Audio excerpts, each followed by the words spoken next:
ये 150वें वर्ष में जब हम वंदे मातरम याद कर रहे हैं, बंकिम चंद्र चट्टोपाध्याय जी को हम याद कर रहे हैं कि उन्होंने इतना महान गीत हमें दिया है।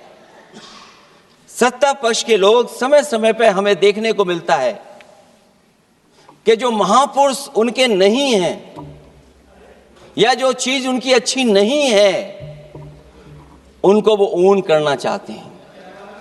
150वें वर्ष वंदे मातरम, मैं अभी वो बात कहूंगा और मैं बात कहूंगा और हमारे मंत्री जी उसका जवाब देना।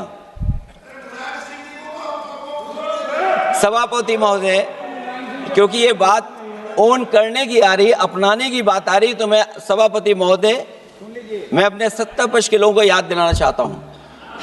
सत्ता पक्ष के लोगों की जो पार्टी आज है भारतीय जनता पार्टी, जिस समय गठन हो रहा था, हमारे मुंबई और महाराष्ट्र के लोग जानते होंगे कि जिस समय गठन की चर्चा थी उस समय आपके जो अध्यक्ष चुने गए थे उनको जो भाषण देना है उस पर भी बहस चल रही थी। और बहस इस बात की थी कि भारतीय जनता पार्टी सेकुलर रास्ते पे जाएगी, सोशलिस्ट रास्ते पे जाएगी कि नहीं जाएगी। तमाम विरोध के बाद भी उस समय के उनके राष्ट्रीय अध्यक्ष जो चुने गए थे उन्होंने वही रास्ता अपनाया अपने भाषण में। समाजवादी आंदोलन, समाजवादी विचारधारा और सेकुलर रास्ता अपनाया। और वही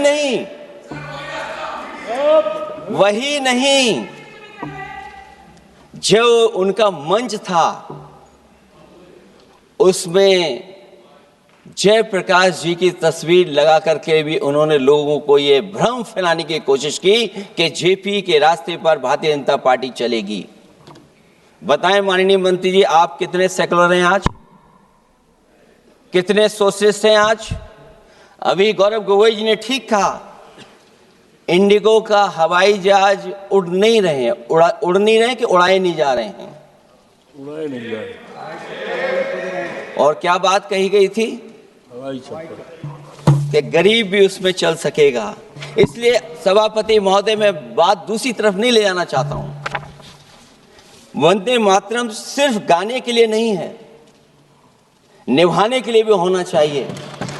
सभापति महोदय, आज हम आकलन करें, पीछे मुड़ करके देखें कि हम इस वंदे मातरम को कितना निभा रहे हैं। जिस वंदे मातरम ने आजादी के आंदोलन में सबको जोड़ा, आज के दरारवादी लोग उसी से देश को तोड़ना चाहते हैं।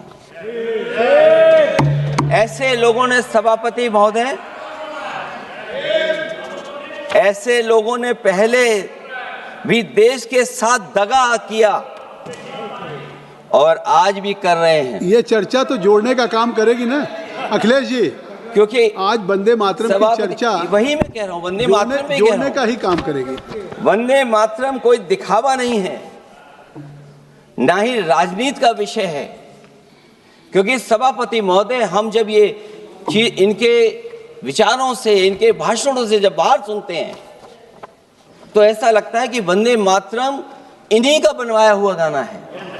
जिन लोगों ने वंदे मातरम के विरोध के बहाने मुसलमानों को स्वतंत्रता आंदोलन से अलग करने का प्रयास किया, आज वो देश के विकास में और विकसित भारत के इस सोच के साथ भी उनको जोड़ने के लिए या उनसे अलग हटने का प्रयास कर रहे हैं।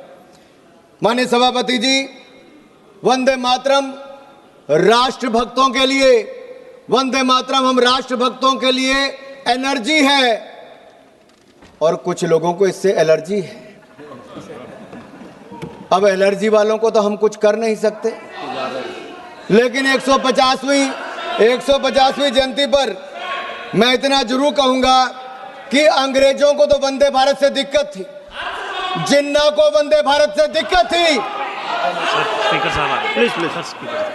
अंग्रेजों को वंदे मातरम से दिक्कत थी, अंग्रेजों को वंदे मातरम से दिक्कत थी, जिन्ना को वंदे मातरम से दिक्कत थी, जिन्ना के मुन्ना को भी वंदे मातरम से दिक्कत है।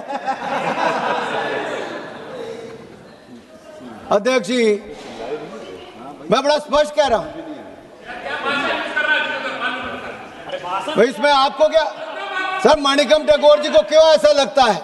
मैंने इतने कहा कि जिन्ना को वंदे मातरम से दिक्कत थी, अंग्रेजों को वंदे मातरम से दिक्कत थी, और जिन्ना के मुन्ना को भी वंदे मातरम से दिक्कत है। जिनमें वंदे मातरम सुनकर ऊर्जा का संचार नहीं होता, जिनमें वंदे मातरम सुनकर ऊर्जा का संचार नहीं होता, या तो वो कांग्रेसी हैं, कम्युनिस्ट हैं, या लीगी सोच के समर्थक हैं। और मैं कहना चाहता हूं, कांग्रेस का समर्थक मुस्लिम लीग कर रही है, इंडियन मुस्लिम लीग कर रही कि नहीं कर रही है, और उसके समर्थन के बिना राहुल जी और प्रियंका जी शायद चुनकर भी नहीं आ पाते, इसलिए उनका समर्थन लेने की जरूरत पड़ रही है। माननीय अध्यक्ष जी, जिनको वंदे मातरम से दिक्कत है, मैं उनका इतना ही कहूंगा कि Vande Mataram is the most sacred mantra of our freedom. It is the war cry of our independence that no force on earth can silence. It is the lifeblood of our national strength and spirit. Vande Mataram is uncompromising, unsilenced and unshaken. These twin words, Vande Mataram, has no beginning, no end. They are eternal and immortal. अध्यक्ष महोदय, वंदे मातरम का जहां एक और हम आज 150वां साल मना रहे हैं, वहां कुछ लोगों के पास इस महापाप का प्रायश्चित करने का अवसर भी है, लेकिन रेडिकल कम्युनिज्म और लीगी मानसिकता के साथ जुड़े लोग शायद इस पर सुधार ना करें, क्योंकि वंदे मातरम को उन्होंने आधार बनाया था पॉलिटिक्स ऑफ अपीसमेंट का, तुष्टिकरण की राजनीति का। उस समय वोट बैंक की राजनीति उनको भविष्य में भी दिख रही थी और आज भी दिखती है। इसलिए बांटो और राज करो की नीति तो अंग्रेजों की थी, लेकिन इनकी नीति काटो, छांटो, विवाद खड़ा करो और फिर जड़ से ही खत्म कर दो। इन्होंने वंदे मातरम के साथ भी वैसा किया और देश के भी दो टुकड़े करने का काम नेहरू जी की सोच के कारण उस समय हुआ था। ये कहते हैं, सोनिया जी ने एक बार कहा कि नेहरू जी को बदनाम करने का काम करते रहे। मैं बड़ी गंभीरता से कहता हूं सर, हम लोग जवाहरलाल नेहरू जी को बदनाम नहीं कर रहे, मैं तो देश के सामने सच रख रहा हूं। हम तो देश के सामने सच रख रहे हैं सर, और सच्चाई यही है कि जब वंदे मातरम को काट छाट दिया गया, तब ओमकार ठाकुर जी हो, पुलस्कर जी हो, उन्होंने कहा कि हम कटा छटा वंदे मातरम नहीं गाएंगे, हम पूरा का पूरा गाएंगे, जिसको विरोध करना है करें। केवल 2 संजों तक इन्होंने सीमित कर दिया, टुकड़ों में देश को बांट दिया। उस समय जिन्ना को खुश करने का काम किया, आज जिन्ना के मुन्ना को खुश करने का काम कर रहे हैं। मैं माननीय सभापति जी, 27 जुलाई 2018 को कांग्रेस की एक बड़ी रैली बंतवाल में दक्षिण कन्नड़ में हो रही थी। राहुल जी ने मंच से कहा, सिंग ओनली वन लाइन, सिंग ओनली वन लाइन। अरे राहुल जी ने 2 स्टैंजे तक कर दिया, नेहरू जी ने 2 स्टैंजे तक कर दिया, राहुल जी 1 लाइन तक सीमित कर रहे हैं। और यही नहीं, मुझे नहीं पता सर कि आखिरकार ये इतना विरोध इसका क्यों करते हैं और इसका मूल कारण क्या है सर। ये लोग जब अपनी सत्ता में भी वंदे मातरम पर माननीय सभापति जी, माननीय अध्यक्ष जी, वंदे मातरम एक समय मैं सिर्फ सच्चाई मंच पे ला रहा हूं। यूपीए की सरकार 2006 में थी, उस समय कहा गया कि सभी शैक्षणिक संस्थानों में वंदे मातरम गाया जाएगा, लेकिन कहीं ना कहीं कट्टरवादियों ने, जिन्नावादी सोच वालों ने इतना दबाव बनाया कि उस समय की चेयरपर्सन, यूपीए चेयरपर्सन ने कहा कि नहीं, इसको आप अनिवार्य मत करिए, इसको स्वैच्छिक कर दीजिए। मेरा सवाल यह है, क्या वंदे मातरम अनिच्छा या इच्छा का विषय हो सकता है? वंदे मातरम गीत इच्छा या अनिच्छा का विषय नहीं हो सकता। वंदे मातरम तो हमें मातृभूमि के सामने सर झुकाने से, भारत माता को नमन करने से किसी की धार्मिक भावना को कोई आहत नहीं होती है सर।